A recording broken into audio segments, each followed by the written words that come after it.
everyone. So today I'm going to be testing out different instant camera hacks, I guess you could kind of say. That might not make sense, but I think it'll make more sense as the video goes on. But basically, I'm just going to be testing out different theories that people have said will help produce your film, make it more crisp, more vivid, different things like that. So the first one that I want to test out is, does shaking your film help in any way? And as far as the Instax mini cameras go, and just as Fujifilm as a company, they have said to not shake their film explicitly. They've been asked that question before and they said not to because it can damage the film and it doesn't really help in any way. But so many people still think that shaking it is okay and that it helps, and like it just doesn't make sense. So I'm gonna be testing it out. So I'm gonna take two similar pictures. They're not gonna look exactly the same, but I don't want two of the same picture like in my collection. So I'm gonna be taking the same picture under the same exposure setting. I'm gonna be covering the flash in both of them, and they're both gonna have this macro lens on it. And I'm basically just gonna take a picture of my records or vinyls, whatever you prefer to call them. And I'm gonna see if shaking it makes it come out any brighter, crisper, vivider. Is vivider even a word? I think more vivid. Vivider definitely isn't a word.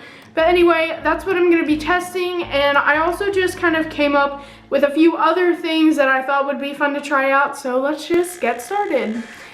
So this picture just came out. I took it of my vinyls, like I said. So I'm gonna wait a little bit just because people have said to wait.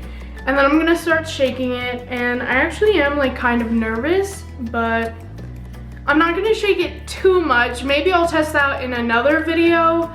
But for right now, I just kind of, so I'm shaking it. And I don't know if people have ever said that it makes it expose faster, but I'm basically just gonna do it a little bit at a time. So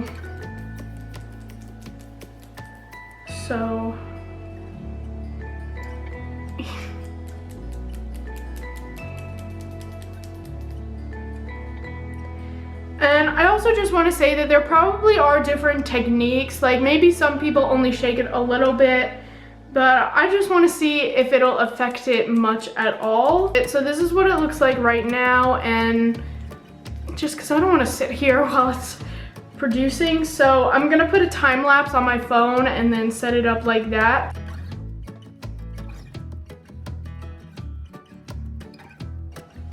The lighting overall isn't really different. This one was definitely a little bit damaged. Like it definitely looks lighter to me, but I don't really think it's a very concrete thing just because most of it is really dark. So I'm gonna try it again, but with a different thing. So I'm gonna be taking two pictures with my Foldio, which it's basically just a little fold-up studio. And so I'm gonna be taking two pictures with that, and hopefully it'll just be more reliable, I guess. So I'm gonna take the standalone one first, and then I'm gonna take the second one, which I'll come back and start shaking. So as you can see, it hasn't started producing, and this one I'm just gonna shake the whole time and see if anything happens, because I feel like I just didn't shake the last one enough. But yeah, I don't think it's gonna turn out the way that I want it to, just from the way that the other one is exposing. Hopefully it turns out different, but right now it's not looking too great, which I didn't take into account. But I think, like, just as a side note, I think pictures with the Foldio will work. I just have to figure out like how to not get the shadow of the camera in there, which I didn't even think about. I don't know why, but all around me are familiar faces, worn out.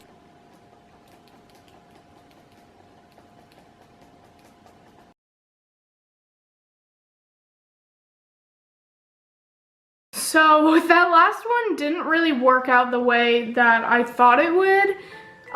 The one that I actually shook came out darker, and there's actually a white spot on the apple. So I thought that was kind of interesting, but the pictures definitely did not come out more vivid. I'm gonna continue to try that, maybe with like a nice sunset or something that would be a little bit easier to tell.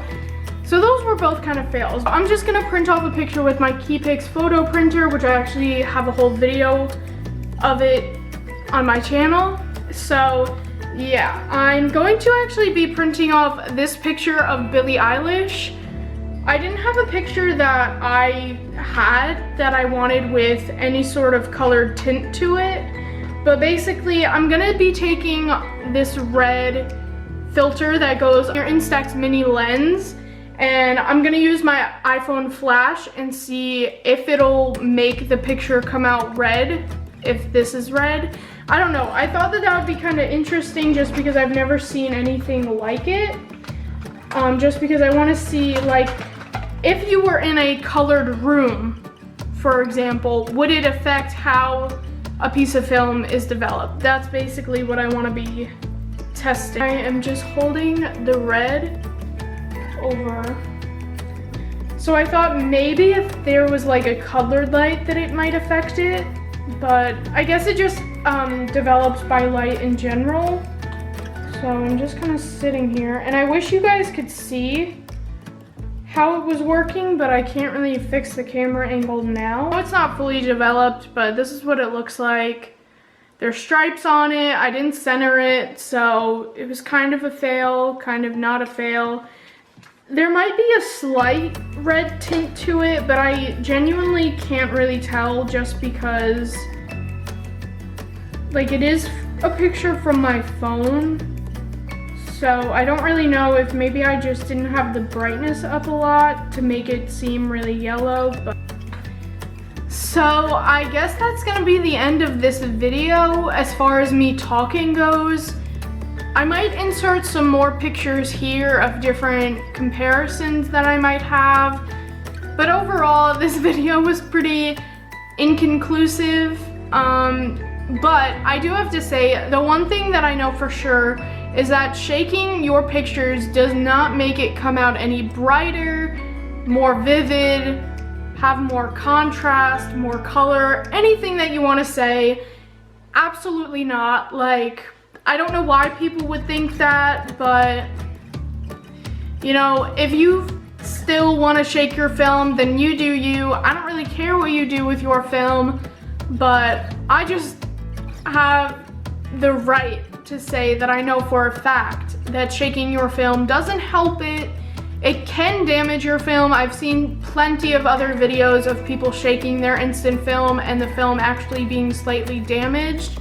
Will it stop it from developing? No, but you're definitely not gonna get a super crisp picture. But yeah, so let me know down below if you guys want me to test out any other kind of things like this. I do have a couple of different ideas, but like, nothing has really been working out, so I think I'm just gonna end it here and, you know, revisit it another time. But yeah, so please don't forget to like and subscribe down below. Please check out some of my other photography videos. I have so many fun videos planned, and you guys definitely won't want to miss out. Comment down below if you shake your film. I personally don't. I know for a fact that there just isn't a reason to do it. It might be kind of fun to like imitate the song, but overall, like, shaking your film doesn't really do anything, and it's just kind of a waste of time and energy if you ask me, but you do you. So yeah, bye guys.